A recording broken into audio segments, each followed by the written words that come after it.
Hi there, this is Manny with Classic Auto Repair. Today we're going to be doing the topside inspection on this 72 Cutlass.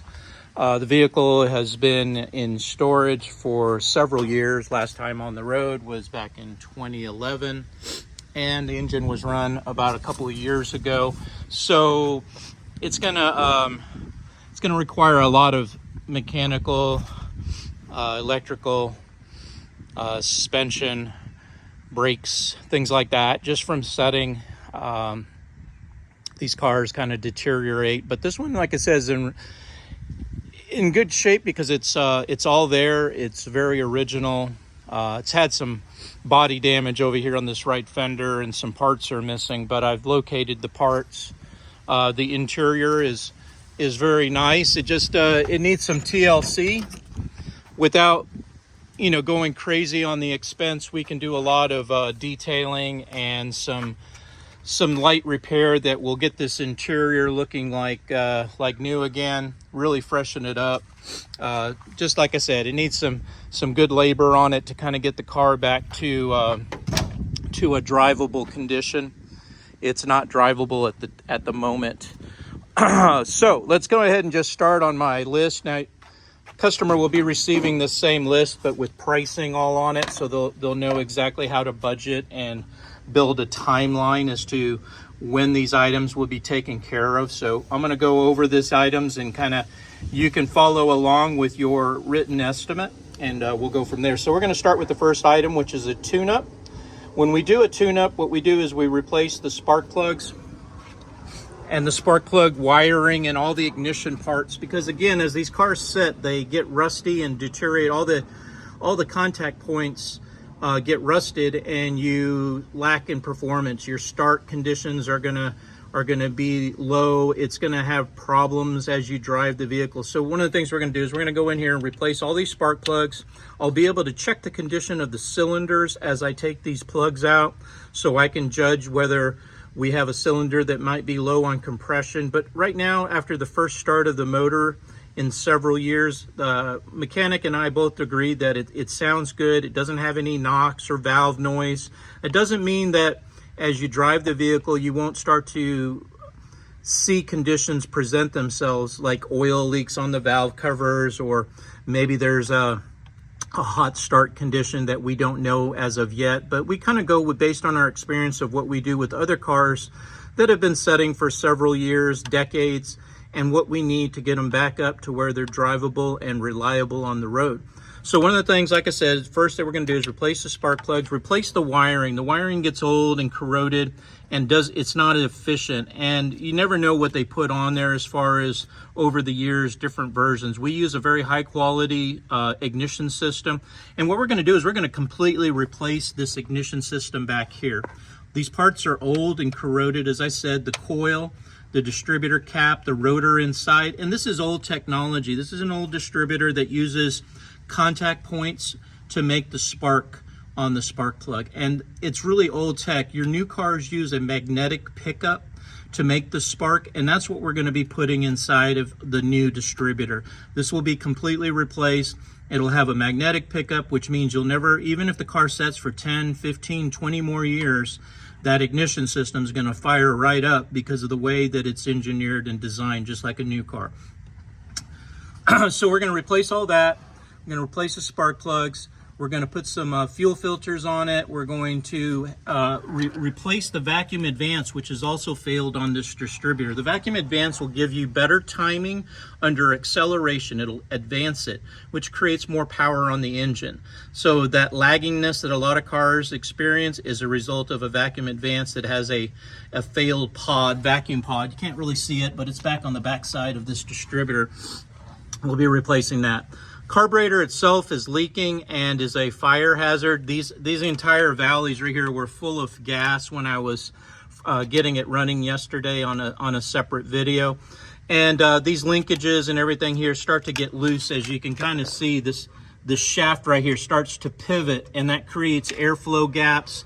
The inside metering has a bunch from the fuel sitting, has a bunch of sediment, and we just find that if we completely replace the fuel system with new filtration, a new fuel pump, and we add a new carburetor, It's a very inexpensive, big fix on these vehicles to make them reliable so that they start when they're hot or cold, and it gives you a good idle as best as the engine will provide. And it's kind of our starting point. So as I mentioned on a separate video, we'll be replacing this carburetor as a recommendation. We will also be replacing the fuel pump, which is right now it's in a failed state. It would not pump fuel out of the fuel pump. So we're going to bypass the mechanical fuel pump. Of course, now let's stay focused on the tune-up, and then we'll talk about the fuel system in just a second. So on the tune-up, we're also going to replace the PCV valve, which is located here. That is very important because it reduces the crankcase pressure. When these get gummed up from sitting several years, these are very inexpensive parts, but people fail to put these on there, and it develops pressure, which causes the valve cover gaskets, timing, chain cover gaskets, the intake manifold gasket will start to build excessive pressure that's not necessary, and it'll cause them to fail and leak oil out of them. So it's kind of one of those first things we want to address right there. We're going to go ahead and put a new air filter on it so that it sucks clean air without any restriction. And then we're going to do some tuning on that tune-up as part of that section of the repairs. So that's kind of what this all covers right here under tune-up. Moving down to the fuel system, as I said, the carburetor and the fuel pump are going to be replaced. This is an old original fuel pump down here. That's what this is right here. It's already failed, so we're going to completely bypass this, put an electric fuel pump, just like a late model car, works off the ignition circuit, and when you turn the key on, fuel is immediately supplied up here to the carburetor, where this system has a mechanical fuel pump, which means the engine has to be cranking, the starter has to be turning the motor for it to develop pressure. And if the car's been sitting for a week or two, that means it's got to bring fuel all the way from the back of the gas tank all the way up through the fuel line and up to the carburetor. That may take anywhere from 3 seconds to 30 seconds to develop that pressure in the carb. In the meantime, is the battery good? Is the starter good? You're putting excessive pressure on those systems that are not necessary. With an electric fuel pump, immediately that fuel is up here so that when that starter cranks, the engine can fire and it starts really fast, which is what you want on these cars. So we're going to put that fuel pump. We're also going to put a fuel rail right here, which allows us to run the air cleaners low, but what it also does is it allows us to put a fuel pressure gauge here. And what the fuel pressure gauge does is it allows us to diagnose and in the future for maintenance, make sure that the fuel delivery system is doing what it's supposed to. It's a visible gauge that we put on these cars as we add the carburetor. All right, moving down, we're going to replace the gas cap for the seal cracks on it. We're going to replace the fuel sending unit. Right now, when you turn the ignition to the on position, or in the off position for the matter of fact, the fuel gauge shows always the same thing. It's way over full. That's that little needle right there. And that sending unit's not receiving a signal. It's inside. It's more than likely rusted and corroded from sitting in a gas tank for over, let's see, what are we looking at? Almost 50 years, 52 years. So we're going to pull the gas tank out of the car. We're going to flush it out, make sure there's no sediment or anything in there. And then we're going to put fuel treatment in the tank. And we're also going to add a new sending unit, put some new hoses on there, and connect it all back up into the car. So that'll give us a good, right now you have no idea how much gas is in the car. As a matter of fact, when we got it, we put 6 gallons in it just to allow us to pick up some fuel. And because the fuel pump was faulting, it really didn't help us. So we had to bypass and run our external gas tank to get the car up here on the lift. Something we do very common. We bypass systems just to get the cars moved around, and then we make the repairs as the customer approves those items. So on the parts items for the tune-up, we're going to have spark plugs. We're going to have the wire, the distributor kit, PCV valve, air filter, fuel filter, the new carburetor, the fuel rail, pressure gauge, the electric fuel pump, the fuel cap, all the filters that are necessary to keep the system clean and keeping gunk out of your brand new carburetor, new hose lines, the sending unit that we discussed. So that's it for the fuel side and the tune-up. Now we can move on to the next item, which is, let's see here. Next item on the list is the brakes. Now the brakes are in pretty bad shape. The car does not stop. It was out of brake fluid, and this is where you okay, and this kind of continuing on, this is where the brake system, we're going to start with the first thing, which is where the pedal, when you push on the pedal on the floor, it runs an arm to your brake booster. This is a vacuum diaphragm that when the motor is running, it provides assistance to the pressure that you're putting on from your foot to the brake pedal. When this isn't working, it feels like you got to push really hard to get the car to stop, and that's because the booster's failed. Or the check valve here. This check valve actually keeps pressure in here when the engine's turned off so that the brake booster works, but we're going to replace any of these parts that fail when we get to that point. But right now we know the master cylinder is not correct. This is actually a master cylinder for a disc brake car on the front and a drum brake on the back. You can tell because the reservoir is much bigger on the front of this. When they're drum, which is, this is a drum front brake and a drum rear brake. There's no disc in here, no caliper on this car as it came from the factory. So at some point someone put a brake master cylinder and they didn't put the right one on here. It should be a small as far as the drum. So you're getting different pressures, which is going to cause all kinds of problems in this system.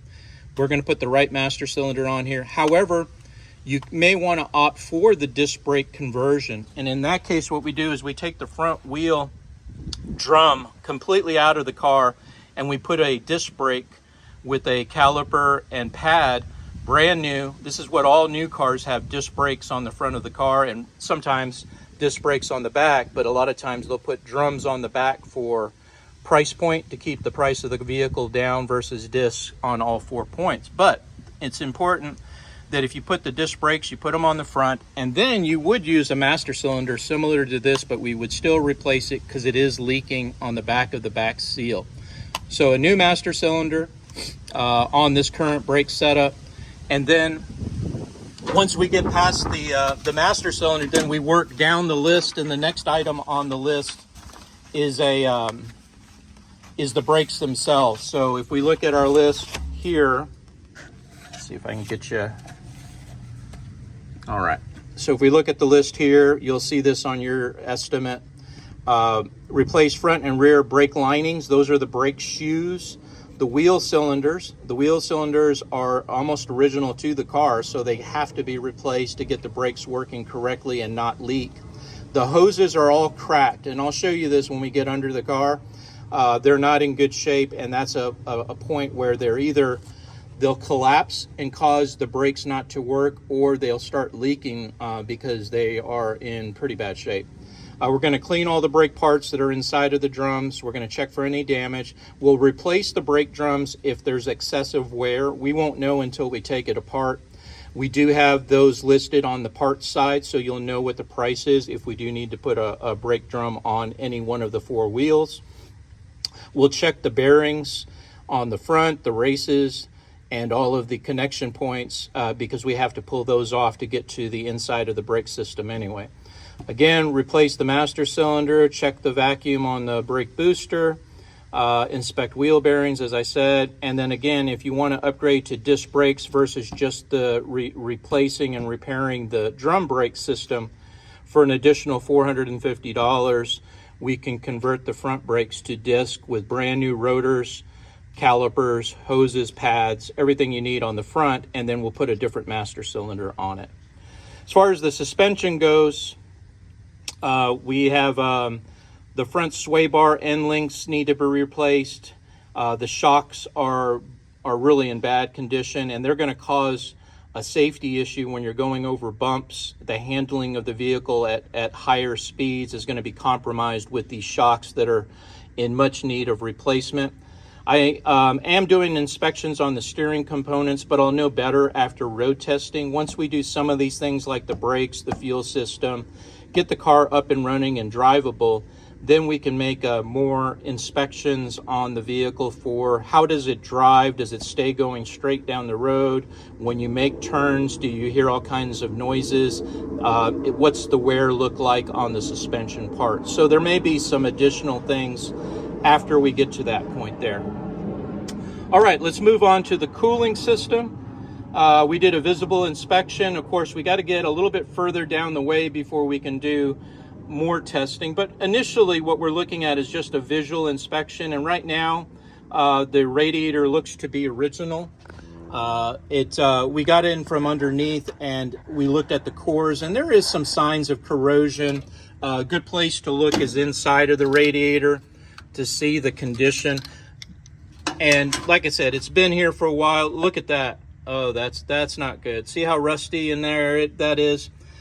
That's not going to allow the radiator to do its cooling. Not to mention it's almost empty. So that rust has been building up in there, and we would recommend putting a high efficiency 4-row, which is going to be a lot thicker of a radiator. In Texas, because of the heat, get a lot of overheats on these old cars, and the best way to prevent it is to put a new aluminum radiator with an electric fan up here underneath this panel, which pushes air through the radiator to cool it even when the idle of the engine fan is really low, like when you're sitting at a stop and go, you're in a drive-through at the bank, you're sitting in stop and go conditions. This fan is not going to cool this car off, and the electric fan, just like your new cars, gives you that added level of cooling, not to mention the big beefy new radiator that we'll recommend.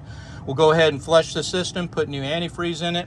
At the same time, on the cooling system, we're going to find all the leaks, like right here at this thermostat housing. What this thing does is it turns off the flow of coolant to the motor when you're warming up the engine. The problem is when these cars sit like they do, the little part that's inside here called a thermostat will get stuck. And so first thing we do when we have the cooling system apart is we'll replace all the parts here, put a new radiator hose, because this radiator hose is old and it's crinking, it's making noise when you squish it, which means it will rupture.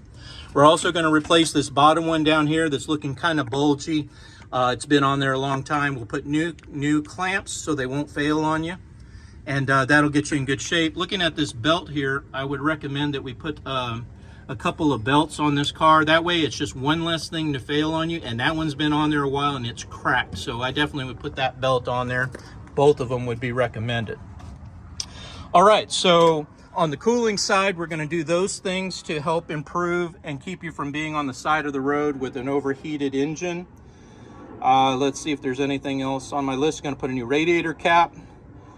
Put some new heater hoses, because this is also the failure point. These old hoses will rupture and all your coolant is going to come out of the motor and you're going to get an overheat. So we'll put some new hoses. It's inexpensive and it's preventative maintenance to get this thing back on the road and reliable. All right, so let's see what else I have. Got the intake there. Okay, so I'm going to move on. Hold on just a second.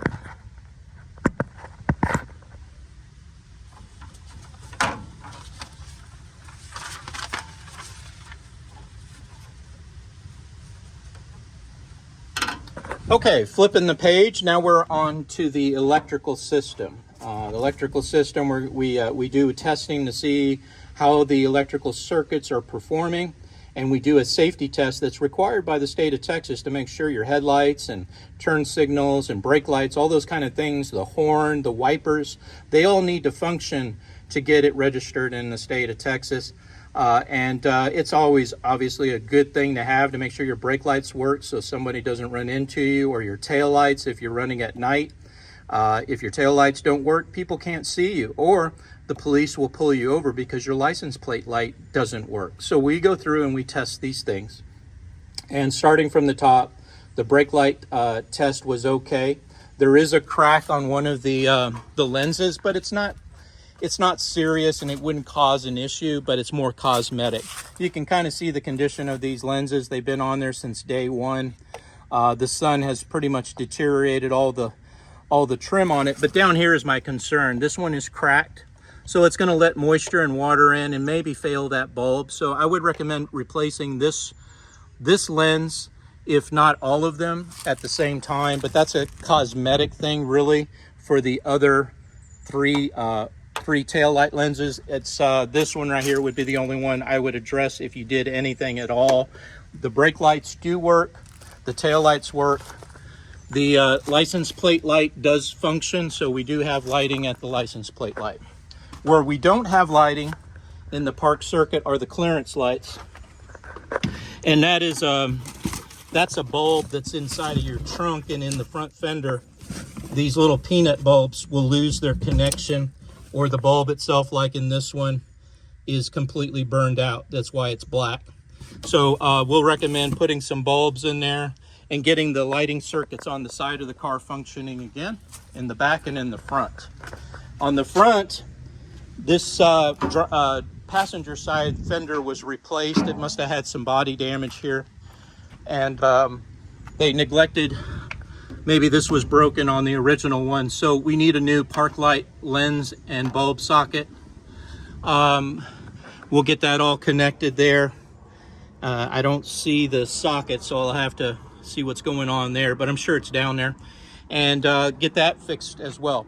The front park lights work. That's these ones down here on both sides, and you're looking good on the rest of the park light circuit. On the turn indicators, the left hand has a fault and needs repair. What we're talking about there is, and then again, this is not critical that you repair it.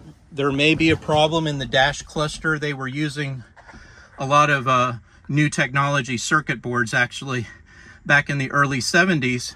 And let's go ahead and demonstrate what the issue is here. If I turn the key to on and turn the turn signals on, you'll see the green arrow light up to tell you your turn signals are working, and they are working outside in both directions. But when I turn the lever to the left side, I don't have the left arrow indicating inside of the dash. Some inspectors will give you a little hassle over that, but it's really, what's more important is that the outside blinkers are actually working on the vehicle, which they are. So again, a repair that might just bug you and might be expensive depending on what we find inside of here on the back side. Might be a good time while we have this off, we can talk about replacing the trim on this that's kind of flaked off, or doing some kind of restoration on it. But again, that's an appearance issue, and we can discuss your options there when you're to that point of the repair and restoration project.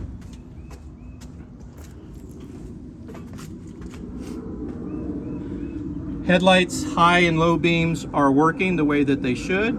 No problems there. The dash illumination and the bulbs inside of the dash to light up at night so you can see your dash are working.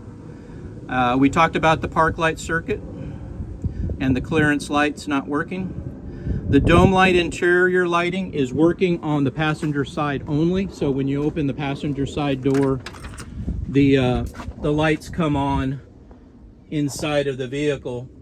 Where they don't come on is when you open the driver's side door, and the problem is these switches here. The driver's side was painted over, you can see the paint, and this is a grounding switch.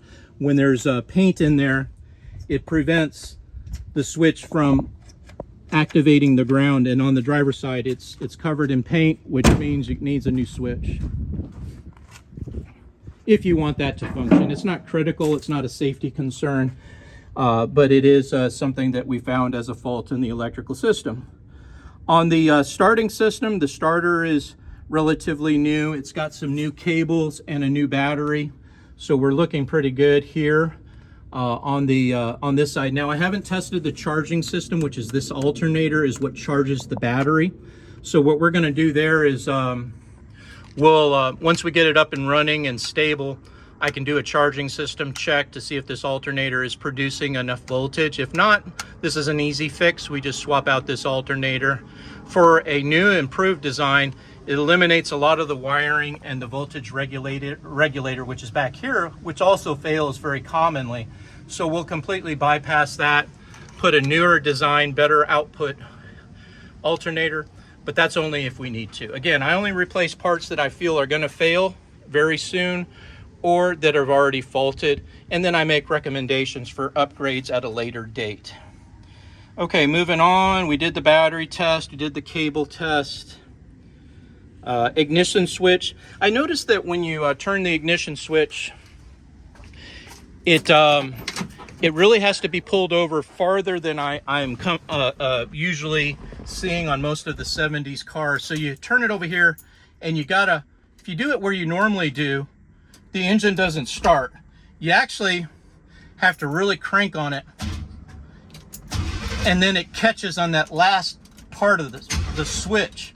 So what that tells me is down under here is a switch connector right there. You can kind of see it, and there needs to either be some adjustments or a replacement of the ignition switch down there to fix that problem. So something to address, because what that shows me is that you might be cruising around and one day you may not be able to turn it far enough to get the starter to engage, and that'll leave you on the side of the road. So just again, some preventative work that will keep you from being stranded with the vehicle, and that's listed under ignition switch fault. Let's see, dash gauges. Fault, recommend under dash gauges. Okay, so what we're talking about here is this is a base model Cutlass, which means it doesn't have the manual gauges, which a lot of the higher end models had instead of what we call idiot lights. They're warning lights, but a lot of people call them idiot lights. When the key is running and there's a problem, like your alternator stops charging or your oil, you lose oil, you'll get a little light up here, and that's it. You have nothing that told you that you were losing oil pressure. Same thing with the hot. You'll get a little hot red light there, which is burned out right now because that should be lit up. And when that light comes on, it's kind of already too late. At that point, it's already in a hot condition or a very low oil pressure or no charge condition.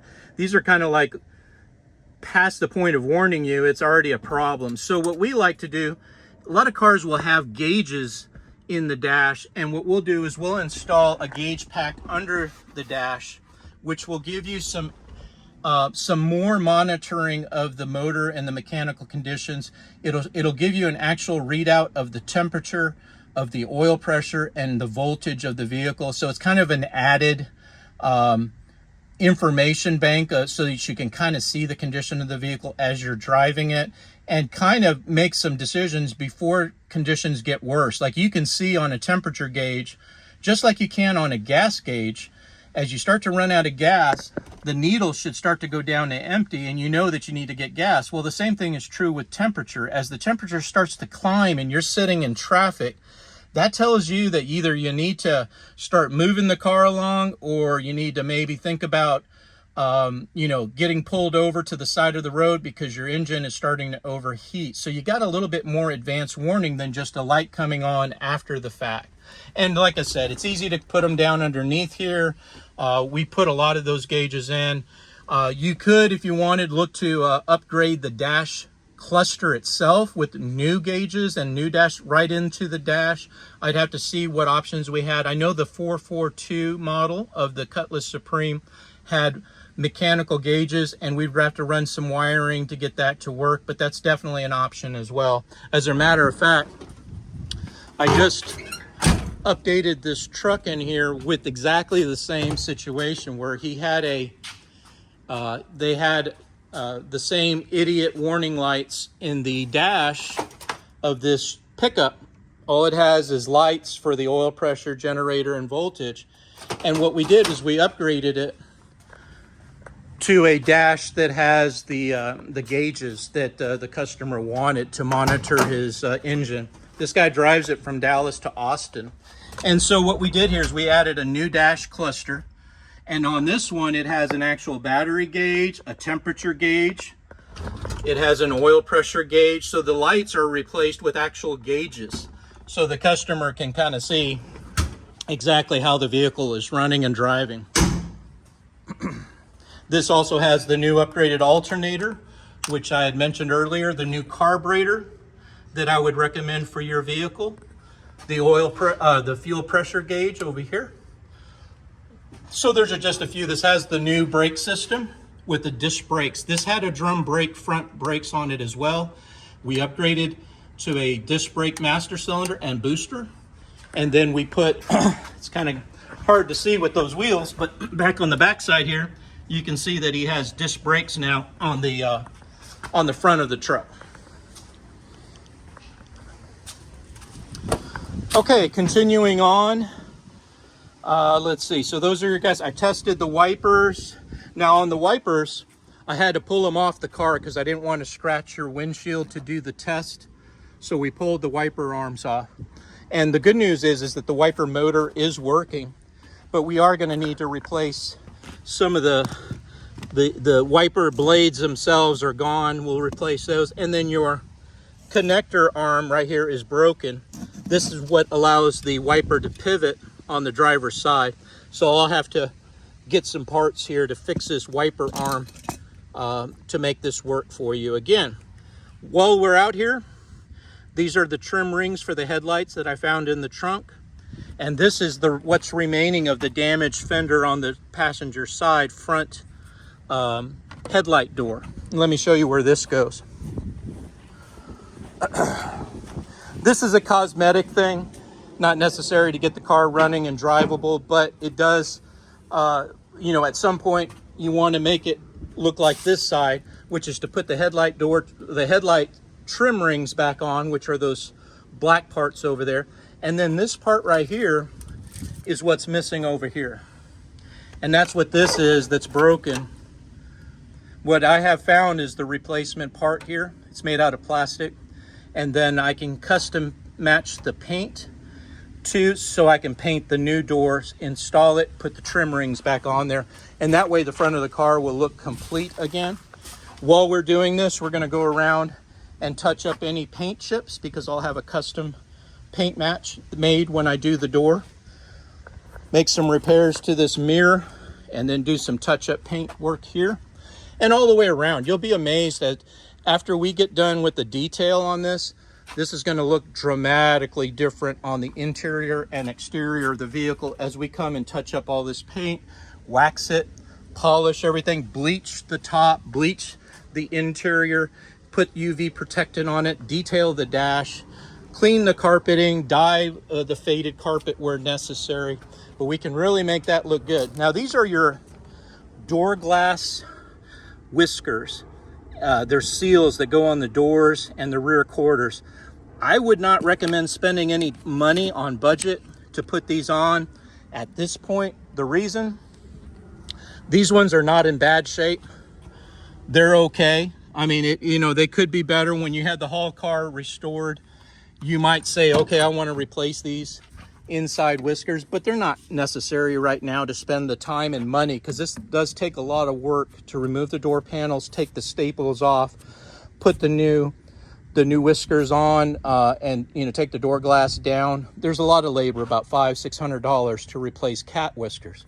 So I would hold on those, even though you have the parts. Just save them for another day when you want to tackle that project. And I would focus on, more importantly, the water getting into the vehicle and the wind noise you're going to have because of these deteriorated roof weather strips that are on the car right now. These are easier to replace, so there's less labor, and I do have the parts quoted on the estimate. They are missing the inside door weather strips, which go right here.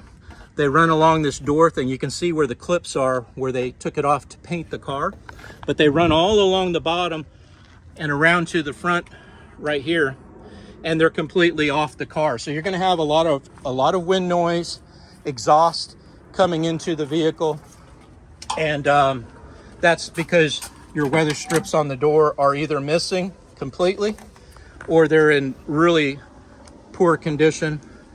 And so I would recommend that we come in here and put a new set on there when you're ready. Again, not a safety issue, except for maybe the emissions, you know, the exhaust coming into the car. I would definitely put the door weather strips on there so that you could stop that. One thing that you may want to do right away are the door locks. I don't have a key to unlock this car, and I did price out some door locks to get you a new key and to get the new cylinders installed on the doors so that when you do cruise around, you can lock the car so no one takes it away from you.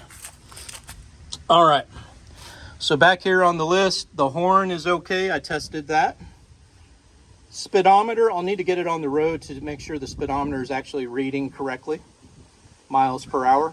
The radio is in there. It looks like it's been replaced at some point, but it's one of those aftermarket radios. We can install a stereo system that looks like the original, so it kind of looks like the period, but has stereo, Bluetooth, so your phone and your music streaming can connect to your stereo system. And I can show you examples of that when you're ready. Going back to the mechanical, the transmission's in pretty bad shape. When we first started the car, to move it up here onto the lift, it would not move. As you saw in the other video, it was out of transmission fluid. So that means that fluid went somewhere. More than likely, the pan gasket and some of the seals are leaking on it. And what we're recommending here is to do a service on the transmission, just like you would on the motor, and change the oil and filter. We would do the same thing on the transmission. We'd remove the pan and we'd inspect it for any metal shavings or any issues that we see in the fluid. If we see something, we'll bring it to your attention in a picture and video.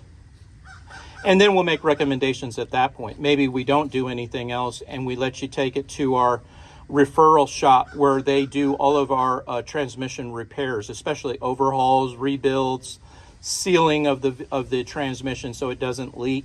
We'll send you over to Dallas. I can transport it myself, or you can take it at your leisure. I've got a 77 Monte Carlo over there right now getting a pan gasket seal replaced on it right now. Okay, so we talked about the cooling system. We talked about the transmission. Again, there I just recommended a service of the transmission. You'll see the parts and labor that's associated to that. On the cooling system, we talked about upgrading an electrical fan. That's what this is, the 2.5 hours. So to remove all this, while we have the radiator out, we can take the condenser, the air conditioning condenser out, and put the electric fan up here in the front, get that air blowing really through the radiator the way that it should. In the future, if you wanted to look at a air conditioning system, we install air conditioning as one of our top services we offer at our shop. What we do is this compressor is locked up. That's why they don't have a belt onto the motor, is because it doesn't turn. And it probably broke or melted the belt when it locked up many years ago. Unfortunately, this system is very old and it hasn't been running in a while, so it's not something that we recommend putting any money into, because if I put a new compressor on here, you have to replace so many parts. The condenser, the accumulator, which is the filtration of the system. This valve is no good. Back here, it needs to be replaced. The heater core inside of this case has been there for 50 years with water in it. And then more than likely, just like this radiator, it's going to have rust inside of that little mini radiator that's called a heater core. So that's going to compromise your reliability as well. So what we do, we completely remove all of this system here, and I'll show you some examples back here. Just more for information. Now, again, not critical that we replace it at this point, but maybe looking as a future upgrade when you're ready to really drive it in the summertime and you want ice cold 45-degree air coming out of those air conditioning vents. That's what we do. That's what we install. This Firebird is a 72 Firebird, just the same GM body style as yours. And we put the new electronic computer controlled air conditioning, heat and defrost system into this vehicle. And that allows us to put the new state-of-the-art compressors. These are they're very efficient, low drag compressors, so they're not going to cause the engine to drop in performance when they're compressing the Freon gas in your vehicle. So we'll be putting that, and notice here, that big plastic case that's on your car is completely removed. We don't put any additional holes in any of the vehicle, and we route a new air conditioning system like this goes under the dash and is connected to that control head, and then we put the ventilation through the original ducts, so everything looks like it did when it was factory, but it's all new technology. It's going to work 1,000 times better than these old systems that we had in these vehicles. So again, it's not a cheap upgrade, but it is a good investment to make the car more drivable in any season, whether it's cold outside or hot outside. You've got a climate control system that is going to be just like your new car. We're going to get up underneath the car so I can show you the exhaust system issues and it's not much. The exhaust system is in really good shape. It's been replaced, and so there's not a lot of work to be done there, but I will show you a few things. We already talked about that, so let me go to the last page. All right.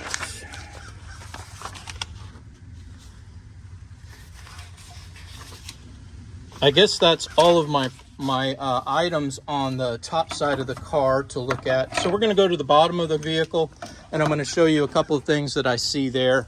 Let's go ahead and get that started for you right now.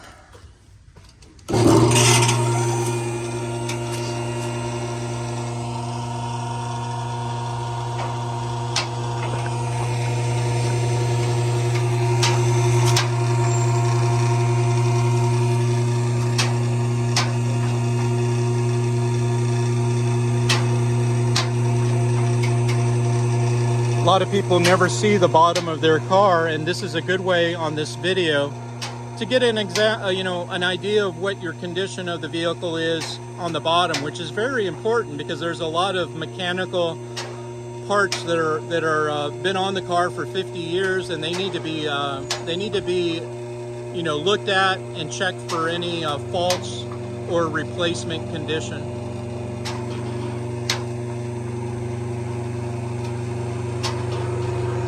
Overall, it's in, like I said, it's a good clean body. The floor pans are in really good shape, which, that's not really common on these old cars. They tend to rust out.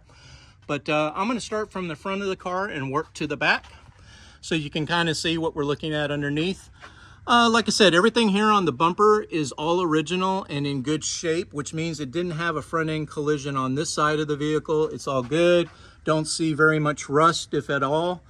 Everything looks good on the frame rail. Got a slight leak here at the gearbox, which is your power steering gearbox right here. We're going to let this go until we need to, but I do have a part allocated if we do need to replace this gearbox. I'll know better as we start to drive it as to whether these seals are going to start leaking, and we just put a new one on there and replace it. Now this is your suspension here, the tie rods, the tie rod ends, your pitman arm. All of these things have grease zerks, and they go and they're neglected. This hasn't had grease put into this tie rod in a very long time. This ball joint hasn't had any grease in the grease fitting in a very long time. This has to be all serviced and new grease added. So I have on that, on the oil change, we're going to go ahead and grease all your suspension fittings, and then we're going to I have a recommendation to replace the sway bar end links, which is this right here. That's supposed to be a rubber bushing, but you can see it's completely deteriorated and almost not there anymore. That's the bottom one. So we're going to replace this. This will cause a lot of rattles in the vehicle, and I have it listed to put new ones of those on the car. Okay, so staying from the front, going to the back, there's the bottom of your belts. I'm going to go ahead and put those on the list to replace. You can see the radiators had some leaking right here on this hose. Water pump looks like it's okay, but I'll check it more when we get up into it. Got some sludge on the motor. That's probably the valve cover gaskets leaking a little bit, or the oil pan timing chain. We tend not to fix these because they continue to leak. I usually recommend when you do an engine overhaul, you got to take the motor out to replace this oil pan gasket. So a lot of these repairs will recommend when the motor actually gets serviced and replaced. What we're looking at are things like this. That's a loose motor mount right there. It's not tight, and that holds the engine into the car. So we're going to want to address little things like that, make sure that all the bolts are tight, there's no tears in the motor mounts. We're inspecting things just like we did in the suspension. We'll check everything on the motor to make sure it's in good shape as well. There's your fuel pump, and we'll be replacing that with an electric fuel pump. This is your power steering pump right here, and I don't see any leaks yet, but it's a kind of early in the game. Most of the time these cans have a seal right here and it leaks, so we'll replace this entire pump with a new pump and get you down the road with good power steering. But right now, like I said, I got to get it running and driving before we go too much further there. On this side, everything's looking pretty good. Like I said, they did some fender work here, and we need to get some parts installed there. This is your front brake drum, and up in here is your wheel cylinder. And these have been in there for a long time, and they are definitely going to be compromised by sitting. The rusted pistons in the wheel cylinder leak after just 6 months to a year. So you can imagine sitting for as many years as this has, that we're going to have to get up into this brake drum and replace some parts. Same thing on the passenger or on the driver's side. It's got a little grease here, probably from where the, something's been leaking, and we'll get up in there and replace that. Now here's the hoses I was talking about. Look at the cracks on this hose. See, that's not good. That hose is compromised. It's been on there for a really long time, if not original. And these hoses start to do what this one's doing, and you go to push on the brakes. When those fail, you lose your brakes completely. So we're gonna put a new hose there. And then on the back of the car, same thing, brake drums with old wheel cylinders, which you can kind of see here, that one's been on there for forever. Going to be really hard to get off of that line, but that should be shiny and fresh if that had been replaced over the last couple of years.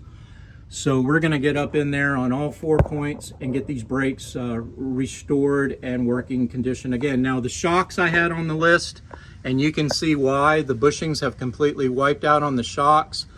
They've been in there a while, and this is the exhaust system issue I was talking about. They have a wire just hanging from the frame, and it's touching the shock up here on this side. This side, the shock is completely collapsed, so it's actually scraping the inside of the sleeve. It's loose, and the bushing is worn out on this one as well, not to mention rusted out and stuff right here. So definitely recommend the shocks. The spring coils are okay. They don't tend to have a problem. The car is sitting okay as far as ride height. So I would really focus on the safety issue of getting those shocks back into working order, and that's the same with the front ones. They're worn out. You can see the bushings on the lower part of the shock right here. Been on there for a really long time. That's your shock up inside of that coil. And so I'm going to recommend that we replace those as well. All right, so that's your shocks there. Okay, we talked about the brakes, suspension. Now this exhaust system has been replaced. I don't like how close that exhaust header is to the starter. This should have a shield on it just to keep the heat from the header away from the starter, which will cause it to fail prematurely. So I may add this as a labor item to see if we can bend this pipe out a little bit. If not us, the exhaust shop might be able to tackle that for you, and I can recommend our local exhaust shop that does all of our repairs for us on exhaust systems. This has an upgraded, or not upgraded, but replaced exhaust system. It has headers. These are called headers that have been installed. These headers have been welded to the exhaust system pipes here. Not a really good exhaust weld jobs here. I've seen, I don't know what they were doing here making this collar to attach, but this side's okay and much better. But for some reason maybe they had a hole in this and they tried to, or it wasn't long enough. They did some patching here. But see how low these headers hang? Notice how this is scratched off right here, and that bolt is flat. The reason is because these headers actually hang down below the body line of the car, the frame, and they're hitting on the road when you go over a heavy bump, the front end drops, or you go over something and it's scraping the bottom of these collectors. And that just shows you that you got to be aware and sensitive to the ride height of this vehicle, at least right under the middle where these headers are. A lot of times what I'll do is I'll put shorty headers. They're called shorty headers because they don't hang down as low. They're short, and they actually stop about up here so that they don't compromise the vehicle height. Not critical, not necessary, but again, something just to make the car more drivable, that you're not worried about scraping and sparks flying from underneath the car. It's going to be because this exhaust system is not original. And back in the day, in the 70s and 80s, long headers like these were what everybody was installing, but now they've come out with improved, for this reason, lower headers. We're going to get to your let's see here. Okay, so what else do we need to look at on the motor? Again, greasy, probably some leaks happening up in here on the valve covers or on the top side of the motor that's causing all this oil and grease buildup. The starter has been replaced. You can see it's a little bit fresher condition. Someone's put this on recently. Someone's worked on the brakes a little bit here, I can tell. This has a new brake line right here. So someone's kind of come in here and did some work, but they did this, I believe, because they put the wrong master cylinder on it. And these fittings, the original fittings, would not connect to the master cylinder, brake cylinder that they used, and they tried to fix it by upgrading the line here, or maybe it was rusted out or broken, so they replaced it. Okay, so moving on, we talked about the brakes. The tires look like they're in pretty good shape. I don't see much cracking or weathering. They've just been on here for a little while, and oh, I take that back. Right here, see these cracks? This is from the car setting with low tires, and it cracks the tire. The rubber starts to crack, and that can cause a failure in the tire. If we did a day coat on these tires, we're probably going to find that they've been on there for a little while. You can kind of tell by the condition, but the actual wear on the tire is good. I would just be leery of any signs of cracking, because that tells you if it's sitting outside, these will be totally rotted, but it looks like this car's been stored inside, so the tires are holding up pretty decently. Just be aware, like I said, I want it to be a safe, reliable vehicle for you. And even though the treads look great on these, if you look down deep into the tread, you can see those same cracks right there. And that is the rubber of the tire starting to give, and you could run into some issues there. So maybe an investment when you start getting it on the road more, doing highway mileage, you're driving it, to trips and stuff, you're definitely going to want to look at those tires. All right, let's run along the frame rail here. This is the floor pans on the bottom where your seats are, and boy, they're in really good shape. This is a really good condition floor pan. Must be a Texas or South car, because there's very little rust. It's all surface rust. The frame rails look good. There's no signs of salt or rust accumulate. Right here is where they always rust, right here along this front of the floor pan and the driver's side. Always gets water in there, but this one is clean and dry, and the metal is in really good shape. Your rear transmission mount looks like it's there and good. I don't see an issue there. It's got one bolt in it, should have two. There should be another bolt right here, just like this one. Rear side of the trans. Now this thing was sitting on a tow truck, so a lot of times they'll pour fluid out of the back, and this seal right here will fail. So you'll get a drip like that coming out of the back of the transmission housing. The speedometer has some O-rings on it that will also leak, the bullet. So you may find that as the car gets drivable, you'll start to get a puddle of red oil on the bottom of the middle of the car. That's going to be coming from transmission items. And this is that pan gasket I told you about earlier. That is probably why there was no fluid in the transmission. These tend to leak, and all the oil from this torque converter goes into these case and fills up the case with oil, and then the oil will compromise here on the seal. So what we'll recommend is we'll take this out, do an inspection, we'll replace the seal and the filter inside, and check the oil, make sure it's in good shape. Overall, it's an original transmission, and it was not slipping once I added 4 quarts of fluid to it, or 5. I was able to get it to engage into forward and reverse and get it up here on the lift. So something, like I said, we need to do a service just to kind of check the condition. If it's anything major, pump, the bands are bad, it needs new clutches, there's some more significant leaks, then I would recommend we'll take it to the transmission shop and have them fix it. we'll have to take the drive shaft out anyway to get this seal. So I may just send it to them because the differential yoke seal is also leaking here. You can see because the spray on the exhaust muffler right here, and up on top is this universal joint.